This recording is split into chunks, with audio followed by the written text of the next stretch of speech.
In the middle of the night, while most of the world was asleep, a single aircraft allegedly lifted off from Venezuelan soil with no public announcement, no official flight plan, and no press conference waiting on the other side, carrying a cargo so heavy and so politically explosive that, if true, it could explain why Washington suddenly went silent, and why financial markets started behaving strangely without a clear headline to explain it.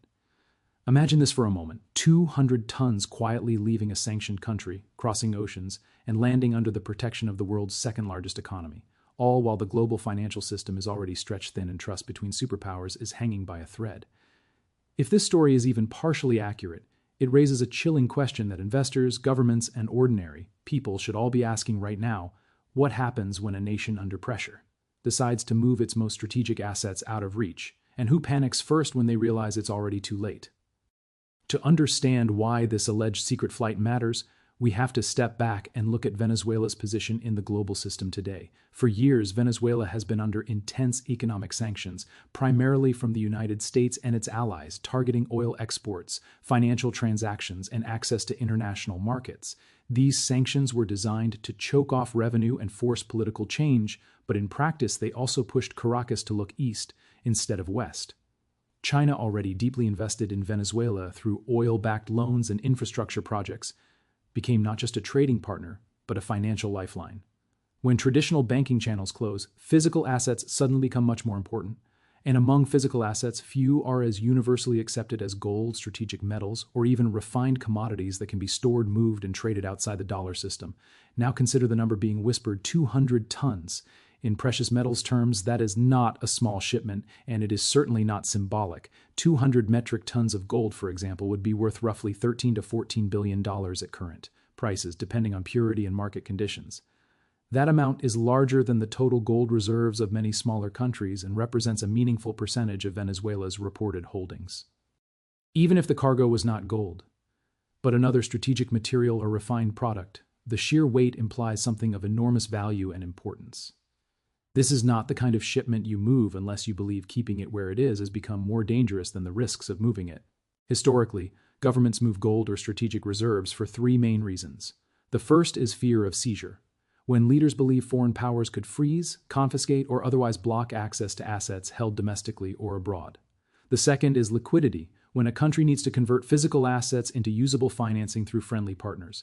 And the third is alliance signaling, a quiet way of saying we trust you more than we trust the current system. If Venezuela truly sent such a massive shipment to China, it would likely involve all three motivations at once.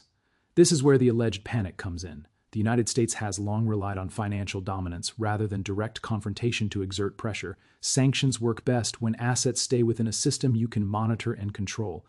Physical transfers, especially those done quietly and bilaterally, undermine that leverage.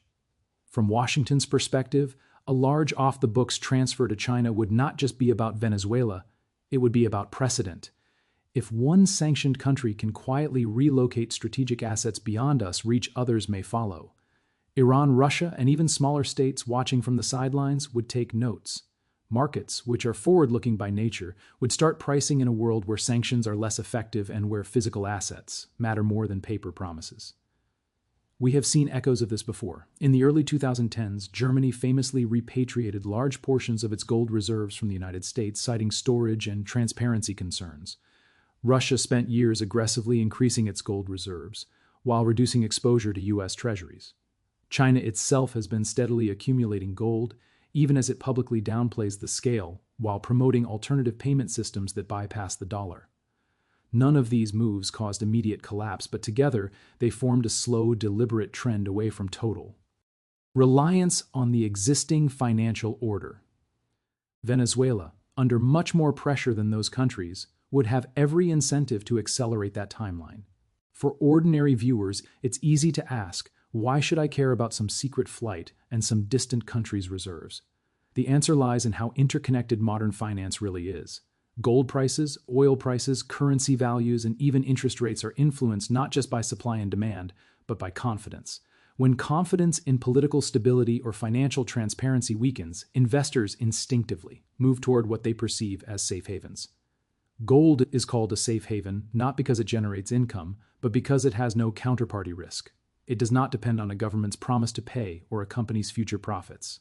If large, unexpected movements of physical assets start happening behind the scenes, it can quietly shift that confidence without a single headline screaming crisis. Think of it like a dam with tiny cracks forming. No single crack looks catastrophic, but each one changes the pressure distribution. A rumored transfer of 200 tons is not the dam breaking, but it is another crack, another sign that stress is building in places most people are not watching. Markets often react not to what is confirmed, but to what seems increasingly plausible. Traders and institutions ask themselves, what do the insiders know that we don't? When governments move silently, that question grows louder. China's role in this story is just as important as Venezuela's. Beijing has been positioning itself as an alternative center of gravity in global finance, especially for countries that feel constrained by Western institutions. Accepting, storing, or facilitating the movement of strategic assets from a sanctioned country would reinforce China's image as a reliable partner outside the dollar-centric system. At the same time, it would deepen financial and political ties, making future alignment more likely. For China, the risk is manageable. For Venezuela, the perceived benefit could be survival. As we move deeper into this story, the key issue is not whether every rumor detail is perfectly accurate, but why such a rumor resonates so strongly right now. It resonates because the world is already primed for a shift. Debt levels are historically high, trust in institutions is fragile, and geopolitical tensions are no longer abstract. When you hear about a secret flight carrying hundreds of tons of something valuable, your intuition tells you that powerful actors are preparing for scenarios they don't want to discuss publicly. That intuition is often what moves markets first, long before official confirmation ever arrives. Now the question becomes not just what might have been moved, but how such a massive transfer could realistically happen under the tight web of sanctions, surveillance, and financial monitoring that surrounds a country like Venezuela, because moving something on this scale is not like sneaking a suitcase through an airport. It is more like relocating a small mountain without anyone noticing the tremors. To appreciate the complexity, you have to understand how sanctions actually work in practice. Sanctions are extremely effective at restricting access to banks, insurance, shipping registries, and payment systems, but they are far less effective at stopping physical movement when two governments are willing to cooperate quietly. Airspace permissions can be arranged through friendly corridors, cargo can be classified under vague manifests, and flights can be rerouted or disguised as routine logistics or humanitarian transfers. None of this is simple, but none of it is impossible either, especially when both sides have strong incentives to keep the operation discreet. If we assume, for the sake of analysis, that the cargo was gold, the logistics alone tell us a great deal. Gold is extraordinarily dense.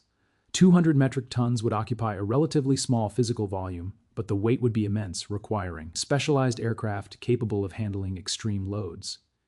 This immediately narrows the possibilities to large military or state-operated cargo planes rather than commercial freighters. Military aircraft are far less transparent to public tracking systems, and their flight data is often restricted or deliberately obscured. This is one reason why so many rumors about secret flights tend to involve military or state-chartered planes rather than civilian airlines. Now consider why air transport would be chosen over shipping by sea. Maritime routes are slower, more exposed, and more likely to be monitored by insurers, port authorities, and international shipping databases. A plane, by contrast, can move assets across continents in a matter of hours, drastically reducing the window of vulnerability. Speed matters when you believe the risk of seizure or internal instability is rising. It is the difference between locking your valuables in a safe you can move tonight versus one that might be searched tomorrow. But gold is not the only possibility being discussed.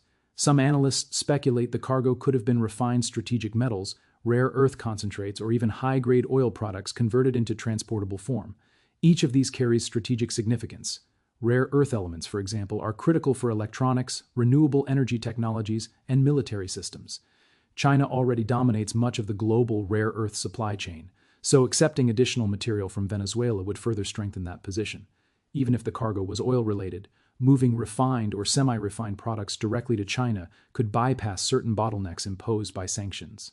The common thread is not the exact material, but the message value is being repositioned. From an investor's perspective, this is where the story intersects with markets in a subtle but powerful way. Markets are not just driven by headlines, they are driven by flows.